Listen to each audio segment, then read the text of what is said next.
આ બધા ભવની વાતો કરે એમાં મને ટપા નથી પડતા. ઓલા ભવમાં આમ ને ઓલા ભવમાં આમ મળ્યો એ સુધારી લો ને કાલની ખબર નથી ભવની હું ખોરી હોય ભલા મને. આ ભવમાં હું વાંધો શું ઘટે છે હું આ કર્મમાં મને નથી ખબર પડતી. અત્યારે તમે જો આ ભક્તિ કરે એવડે દુખી છે, મલકના પૂછ મારે એવડે સુખી છે. લો આ હારા કર્મ કહેવાય. કોકના ખિસ્સા કાતરી લે ગમે એનું પડાવી લે તો એવડે હિલોળા નથી કરતા.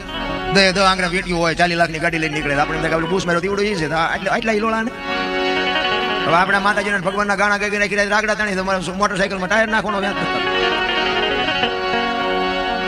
પણ કર્મે લખા કિરદાર કોઈ દી સટી ના સુકે નહીં. પછી હુનર કરો હજારી આખરે આડા ભરે. અખિલ બ્રહ્માંડના માલિકને તમારું અને મારું જેને સર્જન કર્યું હોય આખો વિશ્વ જેને બનાવ્યું હોય એ કૃષ્ણ પરમાત્માને ખબર ન હોય કાંઈ બેસ તો ભીલ મને બાણ મારશે ને ખબર ન હોય.